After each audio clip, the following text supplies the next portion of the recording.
Funding for this program is provided by Annenberg CPD to advance excellent teaching.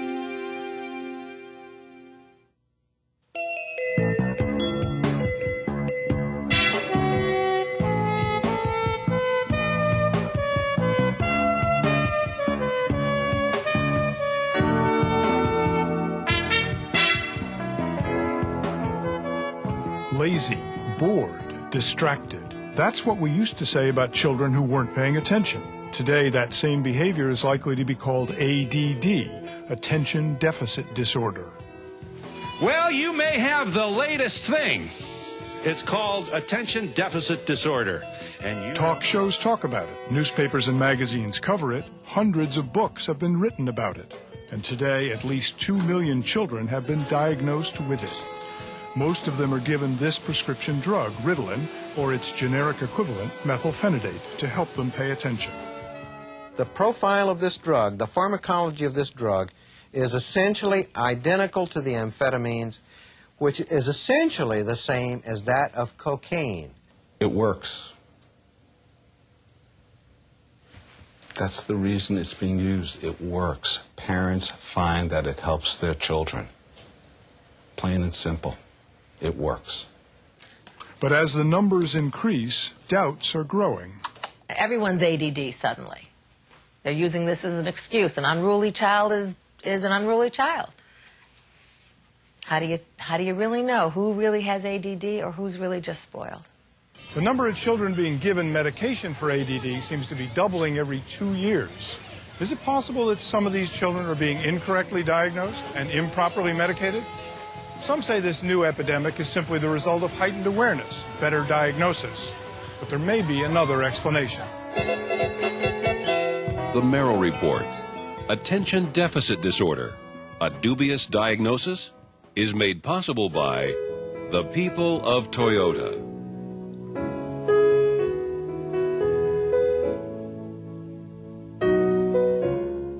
And by the Annie E. Casey Foundation, the Pew Charitable Trusts, Carnegie Corporation of New York, and the Ford Foundation.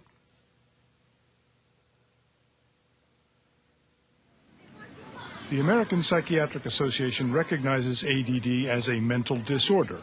The exact cause is unknown. There's no medical test for it. The diagnosis rests on observations of children's behavior. ADD is almost exclusively found in boys. Most are white and middle class. You don't have to change currency, same dollars. In many ways, Darren Fleischer is a typical ADD child. He has all the usual symptoms of attention deficit disorder: non-stop activity, impulsiveness, and a wandering attention span. And typical of ADD, those behaviors weren't really a problem until he started school. We looked at it more as a discipline problem. We were not aware at the time of ADD or even what ADD meant.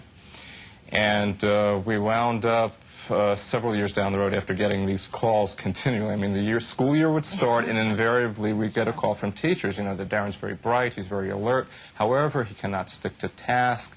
He's disruptive in the classroom. We're having these types of problems. You always think it's your fault, you know, as a parent. You see children walking quietly along, and then you have a child who's constantly moving. Darren really never stops talking. He's constantly talking. That's part of ADD as well. It's a constant movement. He's a very hyperactive child. And sometimes you really think, well, maybe he's not listening to you because you didn't do something right. You didn't discipline him well. You weren't disciplining him enough. It's a very hard thing to go through. It's hard to explain. I guess you have to live through it. Parents have been blamed for years for the problem of inattention, distractibility, impulsivity, and difficulties with behavior in kids with attention deficit disorder. We know it's not their fault.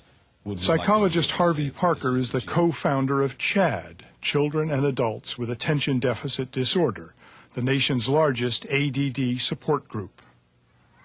Like many parents, the Fleischers use CHADD as a source of information about ADD. How important has CHADD been to you? We don't go as often as we probably should. They have some very, very interesting sessions.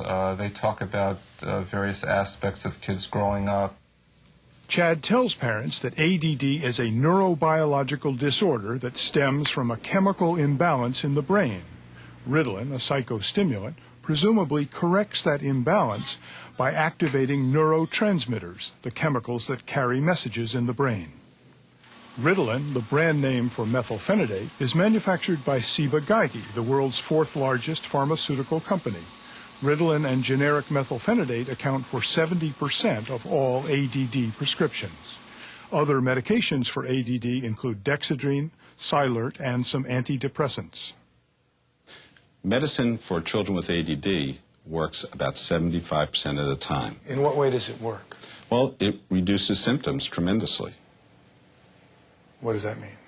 They kids behave who better. can't, well, they behave better, number one, but also kids who can finish their work in school, finish their work in school. Kids who forget to bring their homework back to school, do their homework at home and return it to school. Kids who could never organize well, and their desk would look a mess if properly medicated. They tend to be able to do better with their organizational skills. I finally talked to the psychologist, and he talked me into Ritalin, because it really did take a couple of months to talk me into Ritalin. And he showed me examples where children who had ADD, they would start writing. Before they took the Ritalin, they would start writing, and their handwriting was so terrible you couldn't even read it. And about half an hour after Ritalin took effect, their handwriting was as nice as it could be. And I saw that with Darren. When I first gave him Ritalin, he started taking it. He was all over the place. All of a sudden, he started to calm down, and he would be able to sit and do many tasks without ever having a problem. And I saw it work. And I think at that point, I realized that Ritalin did help him. Without the pill, I'd just, if I'm writing, I could just scribble all over, say nothing. If I'm reading a book, I just read over it and not remember one thing. But with the pill, yeah. I could just read a book and understand it. I can tell you unequivocally, though, that it has made a difference. Academically, he was on the honor roll a year or so. It was last year, which never happened before. So we see a difference. It does make a difference.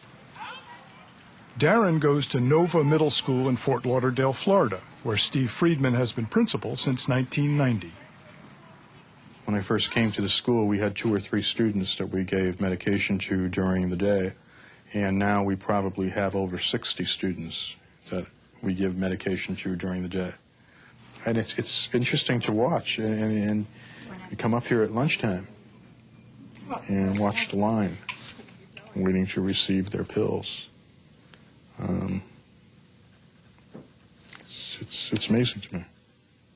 Let's say I'm reading some dumb book that I have to for language arts or whatever. I can't focus on it. That's why when I take my pills, I take Ritalin, and that helps me focus on that, and that's more better with me. I could tell the difference when I take my Ritalin. Some days I'll go to school, I won't take it. I won't be able to concentrate on my works. Somebody will start talking, 2 people have a conversation in back of me. I'll start paying attention to their conversation and not do my work. Sit there, I'll start playing with my pen or thumping my foot or doing something. But when I do take it, it's like I could block everything out and I could concentrate. But Ritalin has other effects. Sometimes when I sit still for a long time, my head just starts going like that, and I feel dizzy. So I feel dizzy. Sometimes I feel kind of weird in my stomach. It has lots of side effects for me. I can't sleep. I barely get 5 hours of sleep a night. It always makes me all, I don't know how to say it, anger, I just want to, be alone and stuff. It makes me lose my appetite. I, don't even want to eat. And everything everyone else says is true. I think they should they should research that pill. Make it better,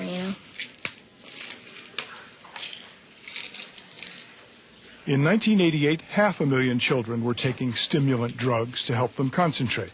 By a conservative estimate, at least 4 times as many are being medicated today. Ritalin and methylphenidate are controlled substances with strict limits on how much can be produced and distributed in any given year. At the Federal Drug Enforcement Administration, Gene Hayslip oversees annual production quotas for methylphenidate and Ritalin.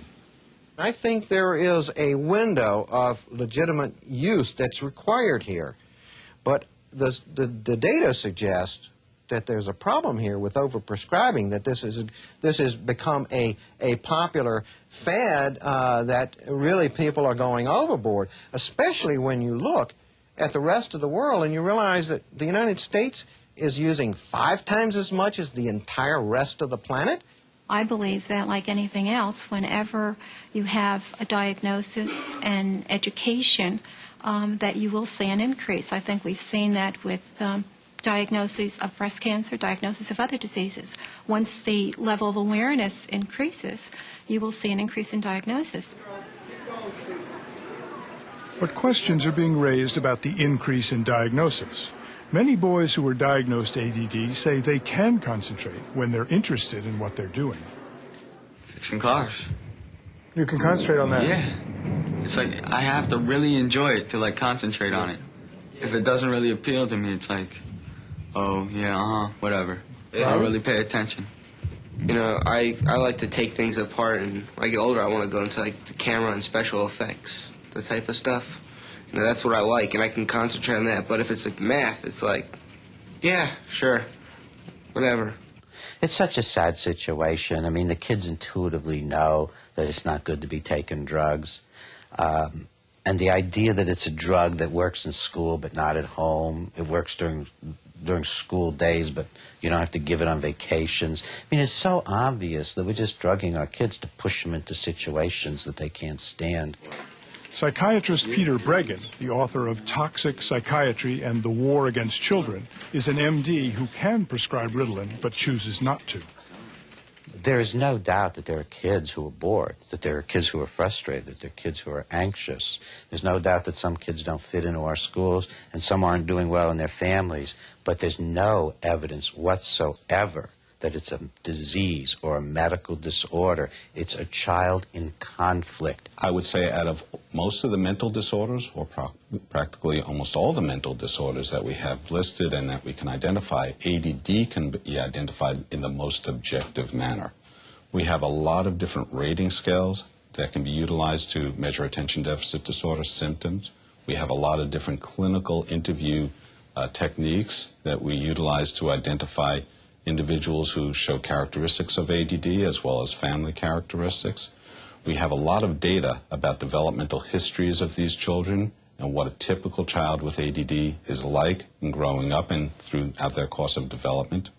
We have well-established methods of direct observation to identify these children in the classroom, very objective data. If you look at the diagnosis that's been promoted by the American Psychiatric Association, it becomes clear why any doctor might feel reasonable about giving medication to a child who, one, often fidgets with hands or feet or squirms in seat. I mean, I personally get that a lot. I'm a very high-energy person. Very hard for me to sit still here. In fact, you didn't want me to sit in a chair that would wiggle back and forth because you know that nervous adults will wiggle back and forth in their chairs. And that's number one under hyperactivity. Number two is often leave seat in classroom or in other situations in which remaining seated is expected. And then the third one, often runs about or climbs excessively. And if he's an adolescent, he may just feel like doing it without doing it. These are the three criteria that are considered the most powerful. And what do they represent? They represent a kid who'd rather be doing something else. It's a medical problem that affects a different part of life than most medical problems, but it's a medical problem just the same. Dr. Ruth Nass is a pediatric neurologist at New York University Medical Center. Nass says that 10% of all children may have ADD. What percent of the patients you diagnose ADD eventually do you put on medication? Well, I guess I'd say 75–80%. Do you feel comfortable prescribing Ritalin or some other medication? Yes, I'm comfortable prescribing it. I don't consider myself a pill pusher because I give children who come into the office with attention deficit a medicine. And very often I say to parents, if your child had an ear infection, you would take an antibiotic for the ear infection. And if your child has attention deficit and we have a medication for it, you should have the same attitude about it, in essence. Dr. Simon Epstein is a child psychiatrist in Stamford, Connecticut. Every year he diagnoses about 150 children with ADD. What percentage of the kids you diagnose ADD do you put on medication? 85% of the kids that I see. The medications, in fact, are the most effective treatment. They are what works, they are what removes the symptoms, they are what takes a non-functioning or limited functioning child, adolescent, or adult and turns their whole life around. I mean, I keep many children on medication 365 days a year because they're learning on Saturday and Sunday as well as Monday through Friday. The medication, by changing around the symptoms, puts the child in a whole different position of being able to perform. So that's why I think it's important. Socially, academically, family, medication helps them be more of the norm, of the positive kind of kid, rather than drifting and feeling dumb or stupid. If a medicine is going to equal the field, why shouldn't the field be equaled? How hard is it to get a diagnosis of ADD? Well, you can always find a doctor to give your kid a pill now. I mean, the environment has been so created that if you just come in and talk about your child without the doctor seeing it, you can find a doctor somewhere to give a pill. I was just working with a pediatrician in the Midwest who doesn't ever give Ritalin to any of the children who come to her, and parents routinely will then leave and simply go find another doctor to give the pill. I can't remember anyone who's ever come shopping with me and said, really, I want the medicine and no one else will give it to me. Most of the time people come to me and say, well, 5 people have told me my child has ADD and I don't want the medicine. Could you say he doesn't need it? They can't force or influence me to put a child on medication if I don't think it's clinically indicated. And then they'll go elsewhere. What do you mean? Well, they'll go to the next doctor.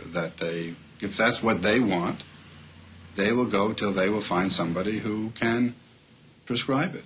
I think most doctors are just simply trying to help people, and they don't directly benefit from giving a patient a medicine. That's not how it works. But there's a lot of pressure in our society for quick fixes and simple solutions. Dr. Karen Hine is a pediatrician and executive officer of the Institute of Medicine at the National Academy of Sciences. When a kid is acting out and having problems in school, that's a big misery for the kid and for their family. It means that it affects their ability to have friends, to be invited over to kids' houses after school, to have something to do on weekends. So the idea of a pill, a magic bullet, that would help not just in school, but might help with friends and a social life and a future, is a very, very attractive proposition. The sad thing is that the pill isn't going to cure all of these ills. We are giving pills to increasing numbers of children. The question is why? The answers vary depending on whether you ask parents, teachers, or the kids who are being given the pills. Some parents say that schools actually encourage medication because it's a cheap alternative to special programs and smaller classes. All the mothers got together and we sort of did a survey, and we said, you know, it seems as if when we counted it all up that 80% of us had the teacher recommend considering Ritalin. 80%? Yeah. Just virtually every little boy at some point had that recommendation. They're trying to cut their budgets, and they're trying to keep big populations in the classes. And they can't have kids who are not under control, as the kids themselves put it. And the teachers are more than happy to have kids on Ritalin if it in fact will control their activities in classrooms.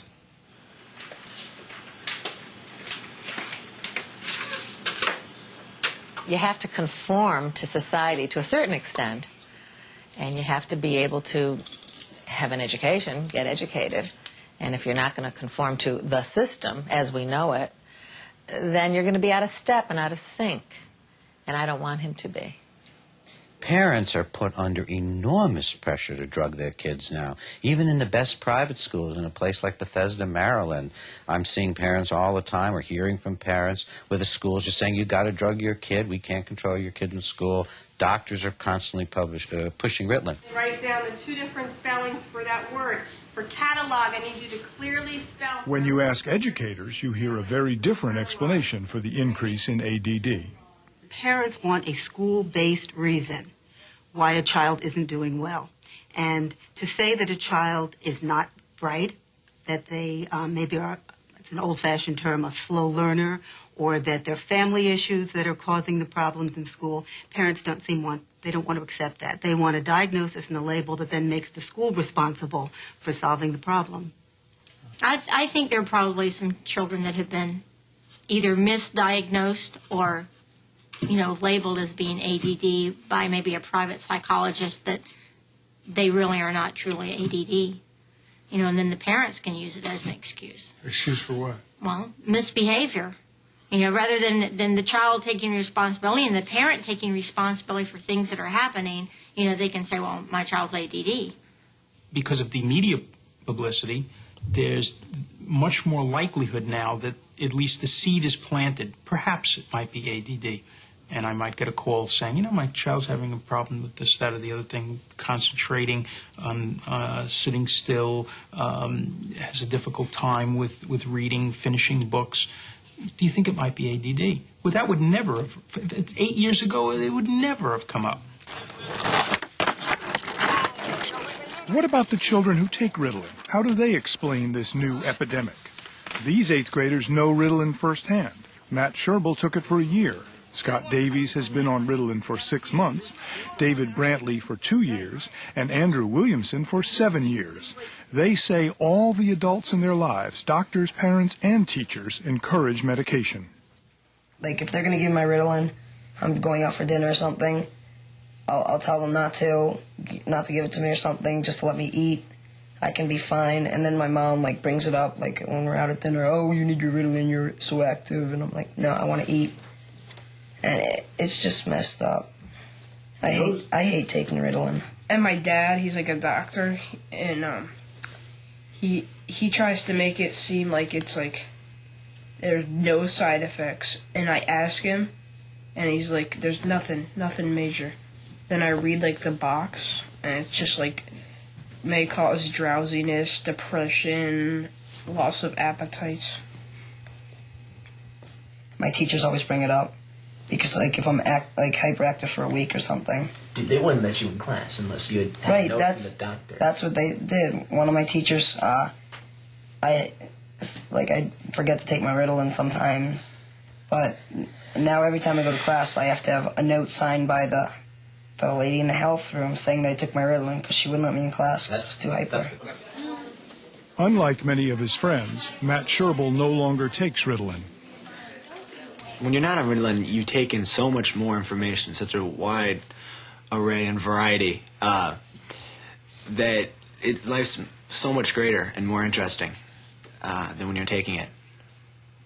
And when you're on it, it focuses everything down to such a fine point that nothing's fun anymore, and you're not the same person that you were. Do you like yourself when you're on Ritalin? No. Why do you say that so quickly? Because It's not the real you. Not you. Bingo. It's a fake person that the medicine's created. It should be illegal. It's like a drug. It is a drug. I know it is a drug. It's illegal. It's the fake you. That's right. I mean, I know I'm not really controlled and stuff, and a lot of other people know that. But when I'm on Ritalin, it's totally not me. Do you ever talk to kids about how they feel when they're on Ritalin or some other medication? Mm-hmm. Kids feel good about themselves. There was a child I spoke to last night at a meeting I was at, and we asked this child, he volunteered during the course of this meeting, that he takes Ritalin. He's about a 9-year-old little boy named Shane. And I asked Shane how he felt about taking medication, and he said he feels good about it. I asked him why. He says, because now I can get all my work done. Now I don't have to worry about being mischievous in school. He feels good about himself. when people bring it up, oh, you need more Ritalin, you ADD, it just makes you feel stupid. Because they've been putting this on you my parents have been putting it on me since first grade. And it just makes me feel bad. Saying, oh, you have ADD, you need more medicine. My mom makes it a big deal and stuff. And I don't think it's a big deal. But she tells, like, all of her friends, oh, he's ADD, expect bad behavior and stuff. And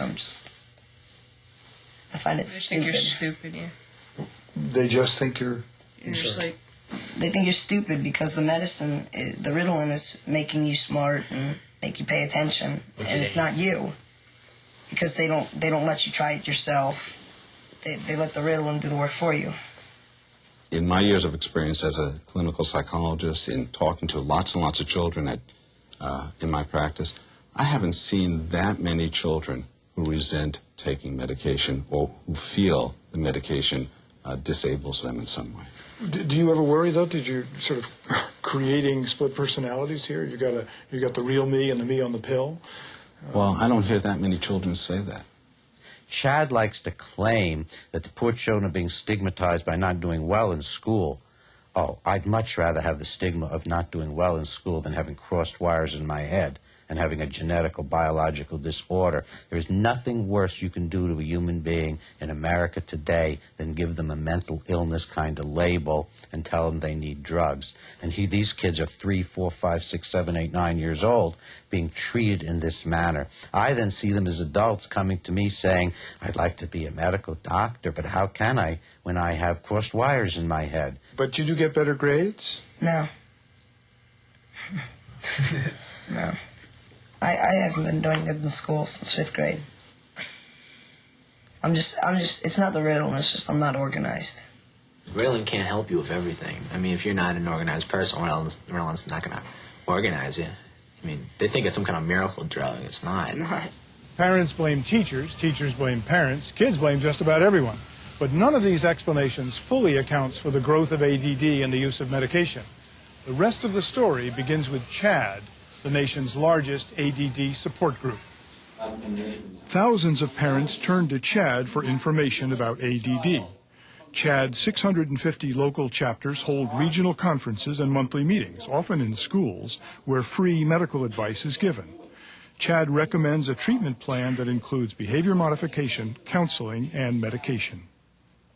It's been very helpful. I've been going to meetings on and off for about 5 or 6 years. If anything, it's made me realize there are some very frustrated people out there with the system. I guess the nicest thing, too, is to find out that you're not alone in this. There are, like I said, other people, and also to find out there are other people who have a lot worse problems with an ADD child than we do. If that's all you give, the majority of children are going to need more. Chad is an effective communicator, and parents of children with ADD often echo Chad's language. I coach parents that having a child with ADHD is like having a child with asthma, having a child with diabetes. It's the same as taking an aspirin. If you have diabetes, it's the same as taking insulin. In our heart minds, we thought it was like the diabetic who needs insulin, and it just works for him. It's like wearing glasses, having a hearing aid. It's like when I was a kid, and I learned I had to wear eyeglasses because I couldn't read very well and I couldn't see very well.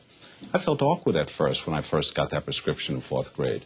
But did I attribute, did I think I was dumb because I had to wear glasses? No, I thought I was awkward at first, but I began to read better and learn better and see better. And I attribute that success to me. It improved my self-esteem. Taking Ritalin is like wearing glasses? It helps you focus. It helps you focus better. Focus attention better. So you trust Chad, or you trust the information you get? It's a good source. Both, yeah. You've relied on Chad. Yes. You tend to trust Chad and yes. this information. Would it surprise you to learn that a significant amount of Chad's money comes from the people who make Ritalin? Yeah, that would surprise me. That's interesting. I wasn't aware of that. I wasn't aware of that. It does put a spin on it if, in fact, psychologists are, it may be the easy solution. If that's the case, say, hey, your kid needs Ritalin and this is, the situation, then that would put a different spin on it. What do you mean a different spin? Well, if in fact, if you have drug companies that are endorsing CHAD or giving large amounts of money, and in fact you have psychologists that are involved with CHAD, that if it's a reciprocal relationship, no, that would disturb me. You just said conflict of interest. It'd be a conflict of interest. It really would be, because at that point, who is working for whom is the question. The financial relationship between CHAD and Ciba Geigy, the company that makes Ritalin, began in 1988. Since then, CHAD has received close to $1 million in grants, and its membership has grown from 800 to over 35,000. Who can tell me what 7 times 2 is? CHAD has used Ciba Geigy's money to build its membership and to promote awareness of ADD. The mind of a child with ADD is like a television with the channels constantly changing. I cannot do this. I can't. And we go through this every night. Focus, sweetie, please. To learn more about ADD, CHAD claims that this public service announcement has been seen by nearly 19 million people. Today. 56. Very good, Brian. Thank you for helping me. CHAD's name is on it, but Ciba Geigy paid for it. I think if they don't use their name, then I would question why not. Why shouldn't their name appear, whether it's advertising for their product in a medical journal, or helping a parent group, or helping young people, or helping a continuing medical education course? If they're supporting it, the public ought to know. Pharmaceutical companies often contribute to patient support groups. Not-for-profit organizations like CHAD are required by law to tell the IRS who's giving them money, but they do not have to tell the general public. There's no mention of Ciba Geigy in CHAD's introductory brochure, educator's manual, fact sheets, or annual reports. These widely distributed materials describe CHAD as a grassroots, parent-based organization. The few thousand people who attend CHAD's annual conferences might see Ciba Geigy's name in small print in the programs. None of the parents we talked to knew about the connection.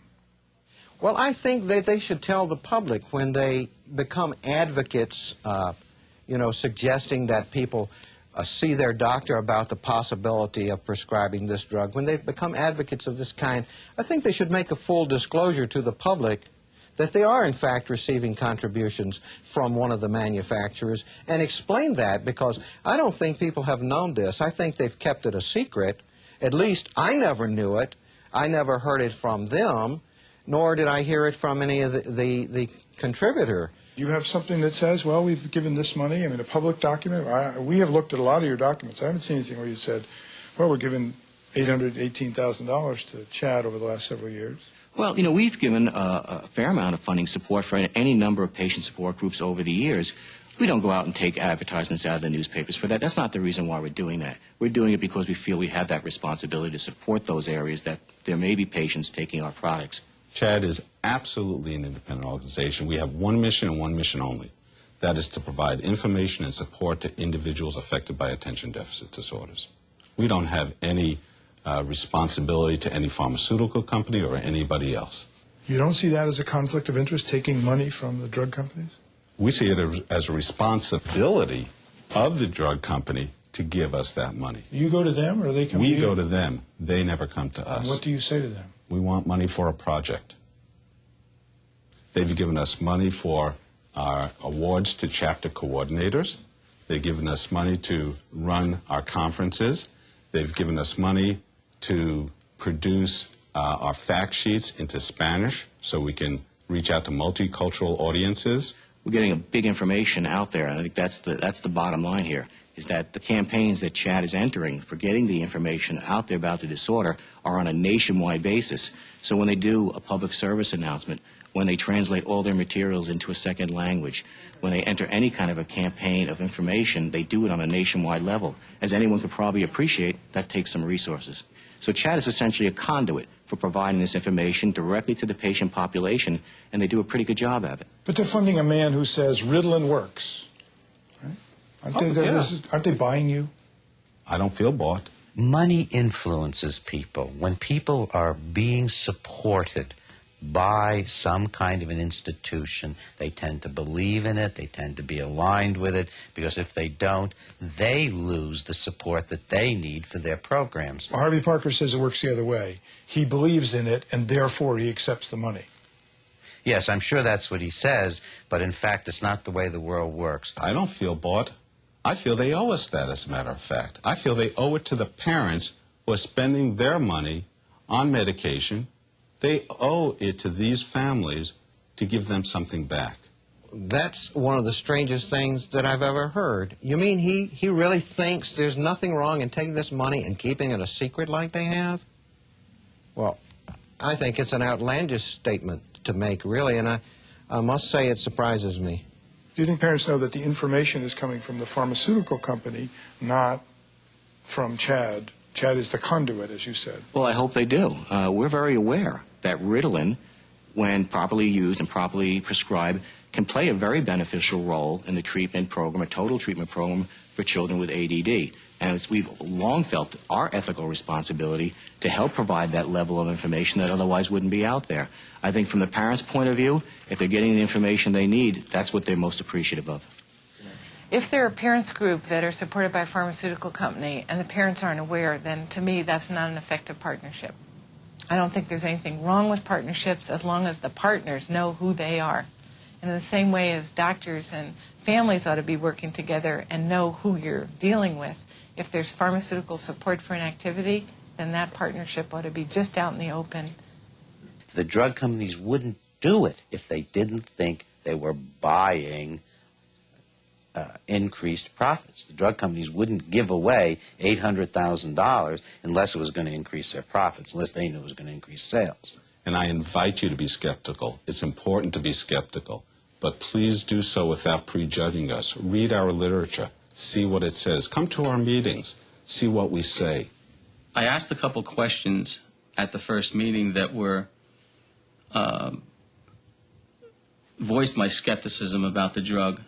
And the thing that I found surprising was that the questions were answered quickly and moved right off of. I don't think I know what you mean. Well, there wasn't a lot of interest in my questions regarding the negative side of the drug. This husband and wife have attended Chad meetings. They ask to have their identity concealed to protect their child's privacy. We would have roundtables, and people would share different bits of information. And of course, the biggest issue was medication. Everyone wanted an answer to their problem, and people were saying, we've tried everything. Nothing seemed to work. We did finally take the step to go to medication, and we found results. In fact, I remember one parent, now this was not a spokesperson for the organization, but the person said to me, in her opinion, cut to the chase, get to home base, every attention deficit child needs to be on Ritalin. And that was scary. You have people walking in to a meeting who feel they've done something wrong with raising their children. You have people running a meeting telling them they didn't do something wrong and we have a solution for you. You're at the end of your rope. If you're really not on your toes, you're going to grab for the magic elixir. Don't prejudge us and say just because you're doing A, that means B. Take a look at what we're really doing. What really we are doing and why our membership increases is we provide the best information available in the world on attention deficit disorder. But does Chad always provide the best information available? This Chad fact sheet states that emotional difficulties, including substance abuse, are more likely to occur when a child with ADD is not treated. I don't know how they would have reached such a conclusion, but I'm not aware that they submitted any studies for us to examine on that point. And I'm not even aware of the existence of such studies. Emotional difficulties, including substance abuse, are more likely to occur when a child with ADD is not treated. I don't know that I could support that statement. I don't understand where these statements are coming from. Chad's literature also says that a chemical imbalance in the brain is the most likely cause of ADD. What Chad's literature does not say is that scientists have yet to find conclusive evidence of this in the brains of children diagnosed with ADD. There have been a number of theories throughout the last 24 or so years trying to find specific sites where there are neurotransmitter chemical deficiencies, but we haven't really been able to locate those. Chad's literature also says that psychostimulant medications are not addictive. Well, I think that's very misleading. It's certainly a drug that can cause a very high degree of dependence, like all of the very potent stimulants. The DEA puts Ritalin in the same class of potent drugs as morphine and limits its production and distribution. Are you seeking to increase the production of Ritalin to decontrol the production? Yes. Why is that? A couple of years ago, I think it was about a year and a half ago, the Ritalin supply ran out in this country. Methylphenidate quotas were used up, and parents were desperate. Those parents whose kids were on medication were desperate to be able to get a larger supply. But with the quotas that were in existence, they couldn't do that. Chad has hired a Washington, D.C. law firm to handle its request to the DEA. The petition is co-signed by the American Academy of Neurology, but Chad is paying the lawyers. Chad did not tell the DEA about its financial relationship with Ciba Geigy. Now, there's nothing requiring them to report to the DEA, so they've not violated any reporting requirement.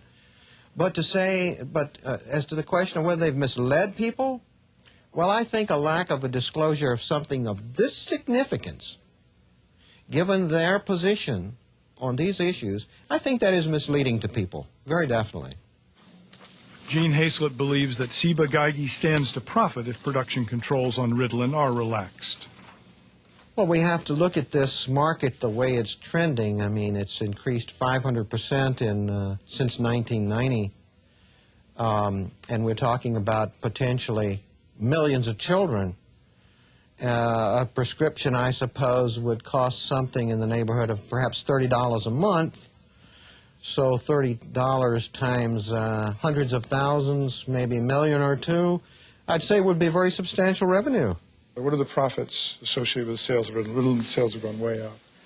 With any of our pharmaceutical products, we generally do not provide the actual sales figures. We consider that proprietary information. Most pharmaceutical companies do. To acknowledge one of your comments, though, we have seen Ritalin sales increase over the last several years. Chad may or may not be successful in lobbying the DEA to relax production controls on methylphenidate and Ritalin, but Chad did successfully lobby the U.S. Congress and the Department of Education several years ago to have ADD formally recognized as a disability. Chad has worked closely with the Department of Education ever since. This recently released video on ADD was produced and distributed as part of a $750,000 grant from the U.S. Department of Education to promote awareness of ADD. Chad played a central role in its development and production.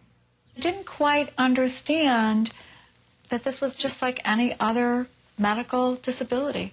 I had a hard time understanding that. It took me a long time to realize that it wasn't something I could fix, and it was something that we needed to get medical treatment for. The video identifies Bonnie Fell as a parent. Viewers are not told that she was Chad's national president and still serves on Chad's board of directors. In the department's video, Fell endorses Ritalin. I showed him the work that he does normally versus, as you see, the work that he does without his Ritalin, and there's a lot more. There's doodling and crossing out, and, you can't read it back. It's really amazing when you can see something that tangible that makes things better for them.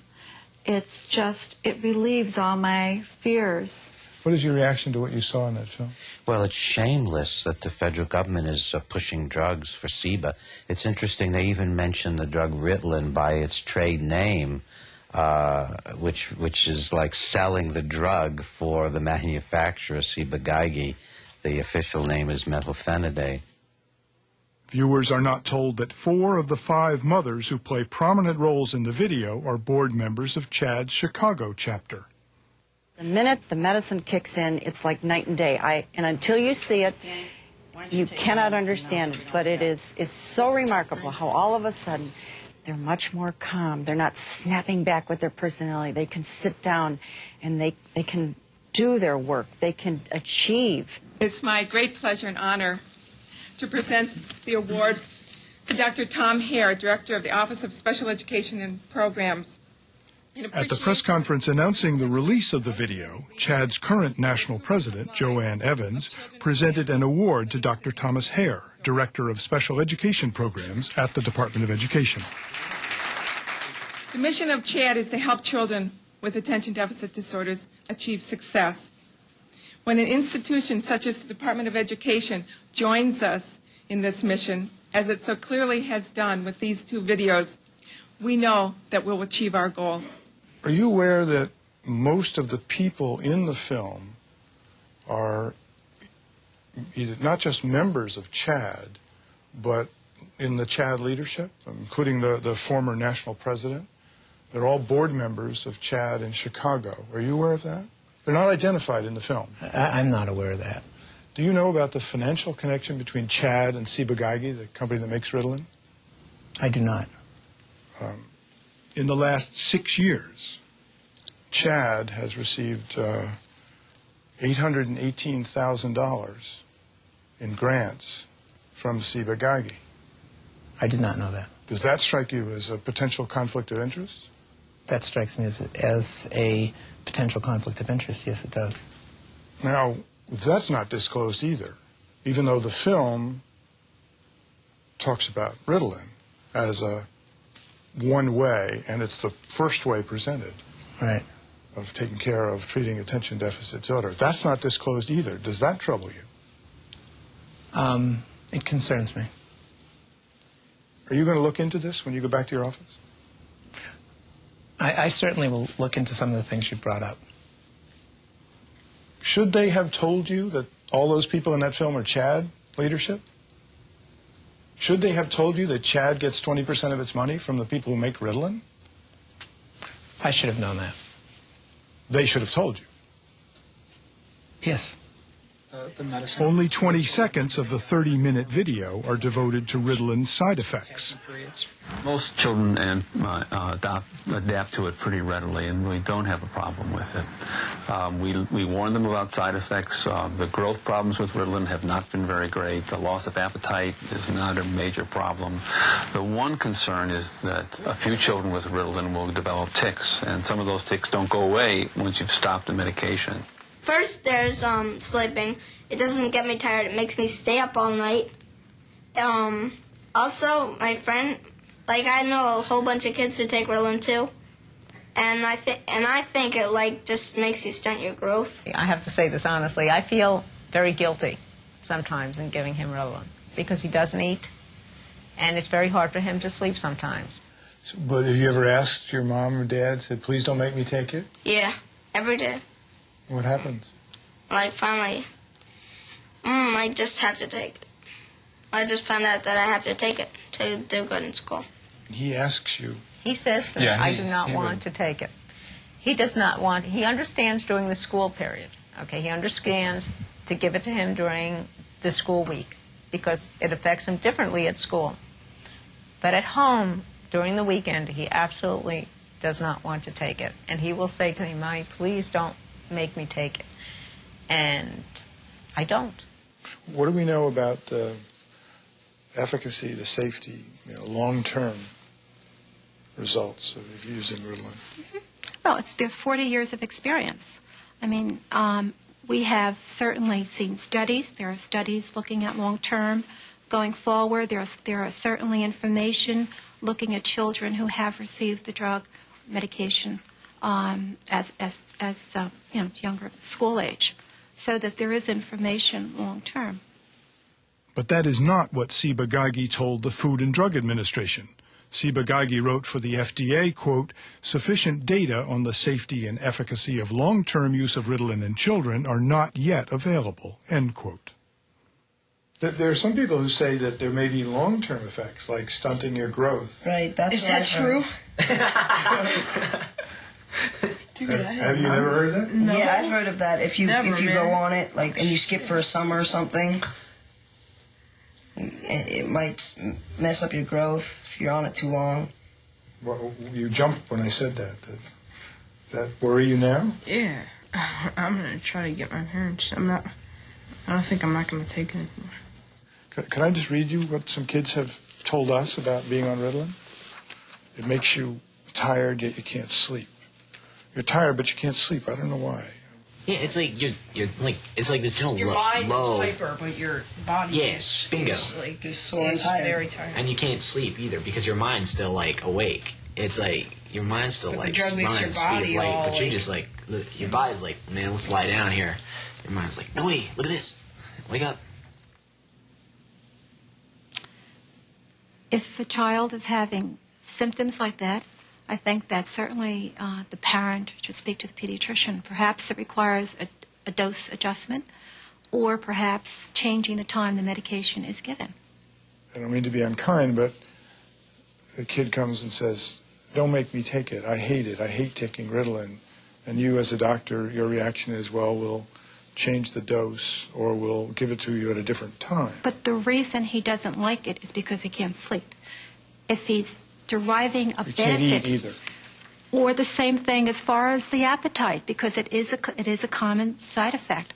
So I would first try decreasing the dose, and then if he still is miserable and he's not happy, then that's a different case. I think every child needs to be treated individually, and I don't think one should have an across-the-board treatment and say it works or it doesn't work. It's not all black and white. But today the story goes beyond medical side effects. New reports are coming out about the misuse and abuse of Ritalin by children in their teens.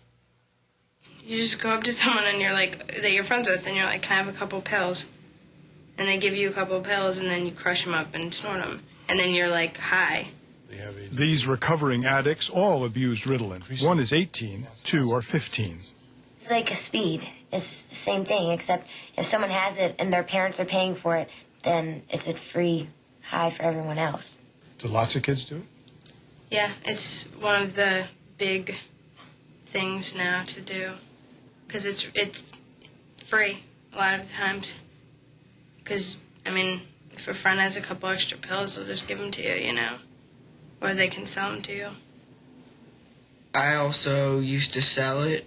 Sometimes you could sell it for $10 a pill to people who weren't aware of the how easily it is to get Ritalin. Were there a lot of kids who would like to buy it? Yeah. They used to like mixing it with marijuana, my friends. They said that add a nice buzz to it. How old? Two of these teenagers say they were already abusing Ritalin when they were diagnosed ADD. They say their doctors prescribed more Ritalin. The doctors, they just basically prescribe almost, it seems like they just prescribe like Ritalin, just like that. I mean, they don't look, you know, they don't even check if they've had a drug history or drug abuse. They don't check emotional problems. They just pop them some Ritalin and say this will help make you concentrate. We've now begun to see deaths from this drug. We had a recent death in Roanoke in Virginia, where this child died from snorting the drug just like cocaine. He wasn't on prescription. But there's so much of it available now that we're beginning to see this kind of increasing abuse and illicit traffic in the drug. Parents give their children Ritalin in hopes they will concentrate in school and do better. But most scientific studies conclude that while it may improve classroom behavior, Ritalin does not have long-term positive effects on either learning or academic achievement. I haven't been able to find any long-term studies. I've done some research myself to show the great successes that they've had with the children. The drug company, I would think if they had a product that was producing astronauts and doctors and things like that, they'd be citing them. I haven't seen any of that. I can't name for you an astronaut, and or anyone else for that matter who's of particular renown at the present. But I got to admit that there's probably a lot of people out there who are a lot more successful in life today than they would have otherwise been if they hadn't gotten it properly diagnosed and treated appropriately. You as a doctor, are there any kind of warning flags? I mean, it's almost always boys, for example, or that it's always in the United States with the methylphenidate. None of those things make your antenna quiver and make you wonder? No, it doesn't. If there are children who are getting this drug who don't really need it, and all of the figures suggest that this is being overly prescribed, they are the losers, them and their parents. No sleepless nights for you? Certainly not in that regard. I mean, for me, a lot of satisfaction out of working for a company that was able to develop and provide a product that makes a big difference in people's lives. Do we have nagging doubts? Yeah, every day I have doubts. I think there are people that go on television and say, yeah, they've solved this problem with diet and the kid's off the Ritalin and never needed it. I don't know. So there were always these nagging doubts. Others share those doubts. We have learned that the DEA intends to reject Chad's petition. The DEA wrote it is, quote, unclear, end quote, why Chad wants fewer controls on the drug when every indicator available urges greater caution and more restrictive use. The U.S. Department of Education has told us that it will no longer distribute those ADD videos. Siba Geigy expresses no doubts. It will continue to give Chad money. After we began asking questions, Chad told its members about its long-standing financial links to Siba Geigy. Chad says it will continue to accept Siba Geigy's money. Maybe they don't have any doubts about the course we're on, but perhaps we should. At the rate we're going, by the year 2000, we'll be diagnosing and medicating 15% of our children, 8 million kids. To learn more about this program, visit us on the PBS homepage at the address on your screen.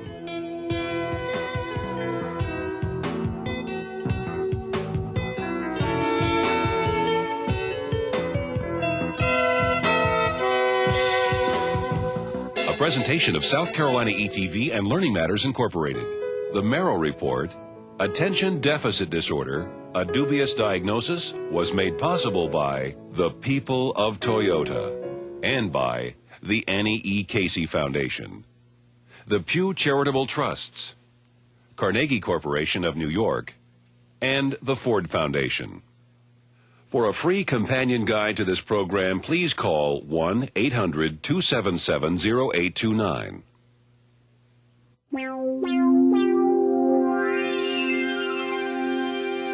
Funding for this program is provided by Annenberg CPB to advance excellent teaching.